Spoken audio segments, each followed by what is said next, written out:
नमस्कार दोस्तों, मैं आपके सामने कुछ विचार व्यक्त कर रहा हूँ। जो हमारे समाज के अंदर जो सोने के भाव हैं वो आसमान में चढ़ गए और बेचारे जो बाहर में रहने वाले जो किसान वर्ग है, छोटी-मोटी नौकरी करते हैं,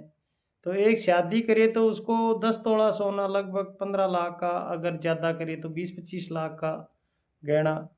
और बाजरे का भाव नहीं, गेहूँ का भाव नहीं, सरसों का भाव नहीं और नौकरी कोई छोटी-मोटी लोग बाग करते हैं। अब जब बच्चे की शादी होती है तो मैं आपसे एक बात कहना चाहता हूँ, अब बेचारा 20-25 लाख का गहना अगर लेके जाए, तो बड़ा कठिन काम है इस महँगाई के अंदर। वो पहले का ज़माना हमारे पुराने रीत कुछ अलग थी, लेकिन अब तो 10-15 सोना ले जाना बड़ा कठिन काम है। तो मैं आप सभी समाज के समझदार व्यक्तियों से एक विनती करना चाहता हूँ कि सोना कम से कम गढ़ा करके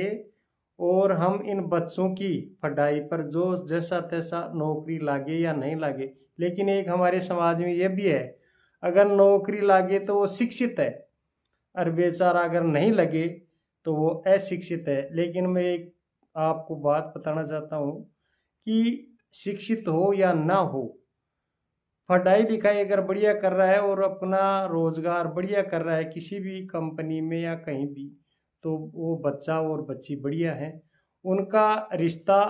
और जो सपटूणी के अंदर किताबों का और पेन का, और शादी में जो बराती हैं उनको पेन दे दिया जाए और शिक्षा का प्रचार प्रसार किया जाए जो बाहर में गांव के लोग हैं, और इस सोने और गहना और चांदी और इस चक्कर में अगर पड़ गए ना एक बार, तो मैं समझता हूँ कि जो हमारी जो जमीन है वो बेचनी पड़ जाएगी। अगर एक बार कर्जदार हो गया ना तो चूकना बहुत मुश्किल है। तो मैं ये कहता हूँ कि जो भी स्थिति है, पोजीशन है, उस गेल ही अपना काम कर लेना चाहिए, उससे ही बेहतर रहता है। और जो हम देखा देखी में जो समाज में जो कुरीति चला रखी है, वो सभी के लिए, हम सभी के लिए घातक है। जो बाहर जो किसान मजदूर, जो इस प्रकार के गरीब तबके के